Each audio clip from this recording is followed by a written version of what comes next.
because the information that comes through will just be very self-serving, and you'll start picking it apart and realising, yeah, this is just sub-egoic self talking, which can happen. The sub-egoic self masquerades as the higher self on occasion. I've had that before, when sub-egoic self comes through and it will present itself as higher self, and it will say, you know, I've got all this wisdom to share, and, you know, you're more than open to it and you're listening to it. But then after a while you realise, something's up. More often than not with me, it's because I just sense the different energetic signature. It's just a totally different feel when my sub-egoic self comes in. But I learned how to make that distinction, and that's my point. That I didn't just know how to discern between sub-egoic self, higher self, straight off the bat. I learned. And I learned because I doubted. So doubting is a great thing, really. Yeah, so I thought I'd just quickly tell you the energetic signature of my sub-egoic self, because it might be similar for other people. So, yeah, my sub-egoic self has a very sarcastic and judgmental vibration to it. When I feel the sub-egoic self coming in, I actually hear laughter. It's very sarcastic, bitter, judgmental laughter within my mind. And that's usually the first indication that it's coming through. And secondly, it gives this kind of running commentary.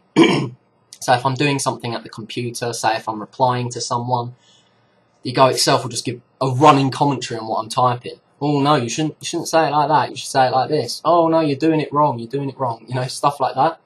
And your higher self won't treat you like that. Your higher self won't belittle you or look down on you. Your sub-egoic self will. Your sub-egoic self has issues, shall we say. At least mine does, that's my experience. So yeah, the energetic vibrations are very much noticeable if you allow yourself to feel them. So just as much as my sub-egoic self has an energetic vibration, my higher self does as well. So in time you will learn to differentiate between each one. Also know that some of the information that comes through from the higher self will clash with the egoic self, so do expect some resistance from the egoic self. The ego will say, no, we don't need this. Look, we've been fine all this time, just me and you. Don't let me down now. Stay with me, brother. You know, it will try and win you over. It will try and say, look, sod all that off. Let's go and play. You know, let's go and titillate ourselves. You know, let's go and experience things. And it will just try and distract you and say, no, push that to one side. But I would suggest you try and overpower that desire to ignore this information. Overpower might not be the right word, because don't get me wrong, I don't want anyone to fall into the trap of thinking that you need to kill your egoic self, you need to get rid of it. You know, I don't think that's what we're supposed to do at all. You know, I think we're here to learn how to work with the egoic self in tandem with the higher self. I don't think it's about killing it off. I mean, hell, that's one of the main characteristics of this realm, of the third dimension, you know. We are people, we have personalities, we are, in the illusion, separate and distinct from one another. And so I don't want to just kill that off. I like being Rhys Jones, you know. I just don't like being Rhys Jones when my ego throws a hissy fit. So what it's about is not trying to overpower the ego's need to entertain itself and titillate itself, but it's about learning how to work in tandem with it.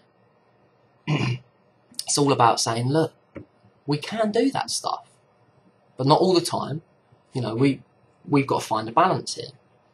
So, you know, in my opinion, there is nothing wrong with doing ego-based activities as long as it doesn't consume your every moment. You know, so there's nothing wrong with playing a computer game every now and again. There's nothing wrong with, you know, watching a movie or a DVD or playing board games, you know, just silly little things. But it's cool, it's fine, it's cool to do those things, you know. The ego enjoys it, and that's fine. But what I'm saying is never neglect any part of yourself. Feed your ego a little bit. There's nothing wrong with that. But feed all aspects of self. Feed superconscious, subconscious. Feed your higher self. Feed your egoic self. Feed all parts of yourself. Don't let any part of yourself starve, because it's all you. You know, people that have reached a point of enlightenment might like to think that ego is pure illusion. It has nothing to do with true self, but maybe it does. You know, I think ego is just another form of consciousness. It's just as real as any other form of consciousness. I mean, how can it not be? How can you say that's real and that's not? Everything's real and everything isn't all at the same time. I mean, what does the word real even mean? And hell, I'm not going back into that discussion because I've already made a video on that. But you get what I'm saying. Also know that the information that your higher self presents to you won't always be complicated in nature. It will often be very simple and basic. In fact, some of the most fundamental truths of existence are very, very simple. Very, very basic. So don't always be expecting something that is gonna be really hard to interpret or something overly complex. It's not necessarily gonna be like that.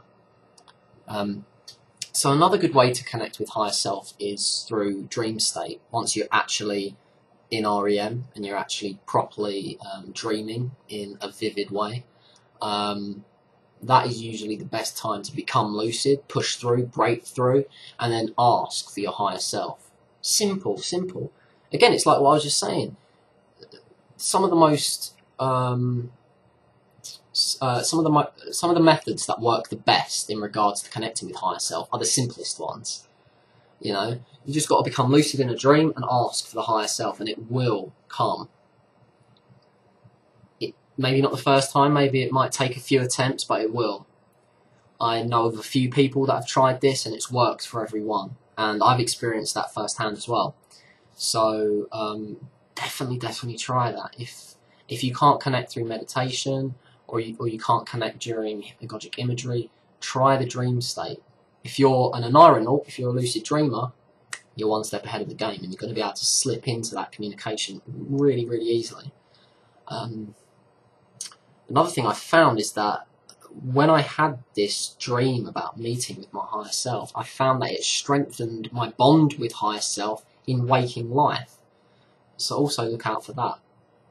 I've got a video about this dream that I'm talking about. I think it's called A Meeting with My Higher Self.